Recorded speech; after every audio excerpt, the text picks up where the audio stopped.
Hello বন্ধুরা, welcome to my YouTube channel. এটা actually আমার ফার্স্ট ভিডিও। আর আজকের এই ভিডিওটাতে আমরা করব ZV-E10 ক্যামেরাটির আনবক্সিং। নর্মাল আমি এটা কিট লেন্সের সাথে অর্ডার করেছিলাম। এটা প্রাইস নিয়েছে অ্যারাউন্ড 61,000, নর্মাল স্টোর থেকে আমি কিনেছি। আর অফলাইন মার্কেটের দাম আর একটু বেশি, মানে অফলাইন বলতে সনি যে সার্ভিস সেন্টারগুলো ওখানে 69,000, 67,000 এরকম প্রাইস। বাট বাকি জায়গায় আর নর্মাল যে পাতে যে দোকানগুলো পাওয়া যায় কলকাতার মধ্যে, যারা আছো তারা জানো, লাইক পার্ক স্ট্রিট বা এইসব জায়গায়, ওখানে প্রাইস আরও কম। উইদাউট বিল অ্যারাউন্ড লাইক 54,000। আর যদি তোমার ওয়ারেন্টি আর বাকি বিল জিএসটি ওগুলো লাগিয়ে 58,000-এর মধ্যে তুমি কিট লেন্স সমেত পেয়ে যাবে। সো আমি বলবো নেওয়ার আগে 10 জায়গা দেখতে বুঝতে, আর যেখানে মনে হবে তোমাকে সব থেকে বেস্ট অফার দিচ্ছে, সবচেয়ে চিপেস্ট দামে দিচ্ছে, সেখান থেকে নেওয়া উচিত। সো তাড়াতাড়ি আনবক্সিংটা দেখে নিই অ্যাট ফার্স্ট, বাকি কথা তারপরে। অ্যাকচুয়ালি আনবক্স ওরাই আমাকে করে দিয়েছিল, কারণ আমি অনলাইন থেকে নিইনি, আমি নর্মাল দোকান থেকে নিয়েছিলাম। তো ওরা জাস্ট খুলে জাস্ট আমাকে চেক করে দিয়েছিল। তো চলো আমরা দেখে নিই যে বক্সের ভেতরে কি পাচ্ছি। তা ওরা দিচ্ছে এটা I think warranty cards and all. না, এটা একটা চার্জার, এটা নর্মাল চার্জার। এটা হচ্ছে ডেড ক্যাট, যেটা ক্যামেরার উপরে লাগায় জাস্ট উইন্ড রিডাকশনের জন্য। চার্জারের কেবেল, নর্মাল কেবেল আছে চার্জারের। আর এরপর আছে দেখি কি, আই থিঙ্ক ব্যাটারি। হ্যাঁ, ব্যাটারি আছে। এটাতে নর্মাল সোনি 6000 সিরিজের যত ব্যাটারি হয় এগুলো সব সেমই, সেটা হচ্ছে FW50। নেক্সট হচ্ছে টাইপ সি কেবল চার্জ দেওয়ার জন্য প্লাস ডেটা ট্রান্সফারের জন্য। আর হচ্ছে আর স্ট্র্যাপ, সেটা হলো একটা মেমোরি কার্ড দিয়েছে, যেটা একটা হাই স্পিড মেমোরি কার্ড যা দেখতে পাচ্ছি, 64 GB মেমোরি কার্ড। আর লাস্টলি এখানে আছে ক্যামেরা। সবার আগে এগুলোকে সরাই। তো ক্যামেরা কিছু এরকম একটা প্যাকেটে আছে পাউচে। আর আমি বাই দ্য ওয়ে এটা নিয়েছিলাম লেন্স সমেত। সে ফ্লিপ আউট স্ক্রিন, যেটা মেন হাইলাইট ক্যামেরাটার, আমি এই জন্যই নিয়েছিলাম। আর নর্মাল ডিসপ্লে ফাংশন, নর্মাল খাস কিছু না, যেরকম থাকে নর্মাল ক্যামেরাতে ওগুলোই আছে।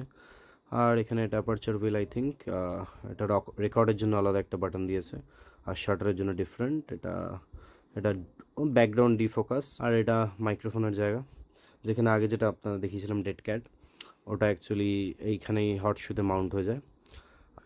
হ্যাঁ, এক্সটার্নাল মাইক্রোফোন যদি আপনারা কেউ ইউজ করেন, এটা মাইক্রোফোনের জ্যাক আছে এর মধ্যে। এখানে ব্যাটারি, এখানে থ্রেড মাউন্ট করার। আর এর সঙ্গে আমি যে কিট লেন্স দিচ্ছিলাম আমি ওটাই নিয়েছি, সেটা হলো 16-50। আর এটা অপটিক্যালি স্টেবিলাইজড লেন্স, প্লাস এর মধ্যে পাওয়ার জুমও আছে, কারণ এটা সনির লেন্স নিজেরই। বাকিটা ক্যামেরা থেকেই শ্যুট করে ফার্স্ট ইমপ্রেশনটা ভিডিওটা আপনাদের দেখাই। সো বন্ধুরা, আশা করি তোমরা আনবক্সিংটা দেখেছো। বক্সের মধ্যে বেসিক একটা মেমরি কার্ড, একটা স্ট্র্যাপ আর ব্যাগ আমাকে কিছু প্রোভাইড করেনি, বাট অনলাইনে যারা কিনছে আমি দেখলাম ওদেরকে একটা করে ব্যাগ প্রোভাইড করছে। সো আমাকে কোনো ব্যাগ প্রোভাইড করেনি, বাট ইটস ওকে, কারণ ব্যাগটা অনেকটাই ছোটো। আমি দেখেছি বাকিদের রিভিউ, ওতে জাস্ট এই ক্যামেরাটাই ঢোকে আর কিট লেন্স, আর কিছু ঢোকে না। সো আমাকে যদি 500 টাকা ডিসকাউন্ট দিয়ে বলা হয় যে without bag normal kit lens, আমি এটাই হয়তো চুজ করতাম। সো এখন যে তোমরা ভিডিওটা দেখছো, এটা ZV-10 কিট লেন্স থেকে শ্যুট করছি আমি। 16-50 অপটিক্যালি স্টেবিলাইজড যে লেন্স, যেটা প্রোভাইড করেছে আমাকে অ্যাজ এ কিট লেন্স, আমি ওটা দিয়ে শ্যুট করছি। সো এই টাইপের তোমরা একটা ভিডিও পেয়ে যাবে। আমি এটা নর্মাল ম্যানুয়ালে শ্যুট করছি এখন, আইএসওটা আমি সেট করেছি। আর এটা হচ্ছে 16 mm। এই টাইপের তোমরা ব্লার পেয়ে যাবে ব্যাকগ্রাউন্ডে। আমি এখন নর্মাল ঘরেই শ্যুট করছি। আর যে ভয়েসটা তোমরা শুনছো, এটা হচ্ছে নর্মাল ইন বডি যে মাইকটা আছে, 3 ক্যাপসুল মাইক প্রোভাইড করে। সো এই রেকর্ডিংটা যেটা তোমরা দেখছো, এটা ওই ইন্টারনাল মাইক থেকে রেকর্ড হচ্ছে, কোনো এক্সটার্নাল রেকর্ডিং বা কোনো মাইক আমি লাগাইনি। আর লাইট সোর্স বলতে নর্মাল একটা টিউবলাইট বলা ঠিক হবে না, এটা একটা নর্মাল এলইডি লাইট জ্বলছে, লাইক 12 ওয়াট আর 10 ওয়াটের। সো তোমাদের একটা বেসিক আইডিয়া চলে আসবে যে নর্মালি তোমরা যদি ক্যামেরাটাকে জাস্ট অ্যাজ এ বিগিনার কিনে জাস্ট ব্লগ করো বা নর্মাল টকিং হেড ভিডিও বানাও এই টাইপের, সো কেমন টাইপের ফিল্ড অফ ভিউ আসবে। অটোফোকাস টেস্টটা দেখিয়ে দিই। আমি এই প্রোডাক্ট শোকেস মোডটা এখন অফ করে রেখেছি। তা ওটা ছাড়াও মানে যথেষ্ট ভালোই রেকর্ডিং হয় অটোফোকাসের দিক থেকে, কারণ আমি এখানে স্ক্রিনে দেখতে পাচ্ছি যে আমার লেফট আইটা অলওয়েজ ফোকাসে আছে এখানে, মানে একটা স্মল সার্কেল দেখাচ্ছে এর ওপরে। সো ফোকাস যথেষ্টই ফাস্ট। সনি তো ফোকাসের জন্যই বেসিক্যালি ফেমাস। আর ফেসটাকে কেমন ট্র্যাক করে সেটাও আমি দেখাই। আমি যদি লেন্সের সামনে আসি, আশা করি ফোকাসে আছে, আমি দেখতে পাচ্ছি আমার আইটা ফোকাসে। হ্যাঁ, ফোকাস নিয়ে কোনো সমস্যা নেই কিট লেন্সে। এর পাশাপাশি আমি কটা নর্মাল ডে লাইট ফটো, আমি এই ক্যামেরাটা ইউজ করেছি, সকালে কটা ফটো তুলেছি বাইরে। সো ওই ফটো স্যাম্পলগুলো আমি এখানে প্রোভাইড করে দেবো, তোমরা দেখতে পারো, একটা বেসিক আইডিয়া চলে আসবে যে ম্যানুয়ালে তোমরা যদি শ্যুট করো তো কীরকম আসতে চলেছে ফটো।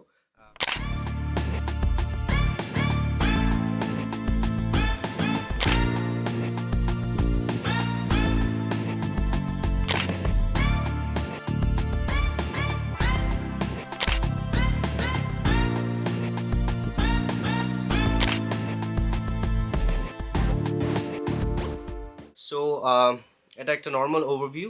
আর ফিউচারে আমি এটার ডিটেলড রিভিউ, কারণ এর মধ্যে পিকচার প্রোফাইলস আর প্রচুর প্রচুর নানা রকম সিস্টেম আছে। আর তোমরা যদি ভিডিও করতে চাও লাইক টকিং হেড বা নর্মাল ব্লগের জন্য এটা যথেষ্ট ছোট একটা ক্যামেরা, এটাকে নিতে কোনো প্রবলেম নেই। আর আনবক্সিং থেকে আমি জাস্ট ফার্স্ট ওভারভিউ থেকে যা বুঝলাম সেটা হচ্ছে এটা বিল্ড কোয়ালিটিটা খুব একটা ভালো লাগলো না আমার, কারণ এটা প্লাস্টিক অ্যান্ড খুব ভালোও না খুব খারাপও না, মানে পাতি প্লাস্টিকও না যে পড়লে ভেঙে যাবে এরকম ফিল হচ্ছে। বাট এস সিরিজ যেটা আছে, A6000, 6600, এগুলো তো সব অ্যালুমিনিয়াম মেটাল বডি আমি যতদূর আছে জানি। সো এটাতে প্লাস্টিক বডি পাচ্ছি, বাট এর মধ্যে জাইরো ডেটা রেকর্ড করা যায়, ক্যাটলিস্ট ব্রাউজ সফটওয়্যারে তুমি স্টেবল করতে পারো, নানা রকম আছে, ওগুলো আমি ফুল রিভিউতে এটা নিয়ে ভবিষ্যতে আরও ভিডিও বানাবো। আর বাকি কথা নেক্সট ভিডিওতে বলবো যখন এটার ফুল রিভিউ আমি বের করবো। সো তোমরা সাবস্ক্রাইব করে নিও, লাইক করো ভিডিওটা, আর যদি কোনো প্রশ্ন থাকে এটা নিয়ে অবশ্যই নিচে কমেন্টে করো, আমি এটার অবশ্যই রিপ্লাই দেবো তোমাদের। সো আজকের জন্য বাই।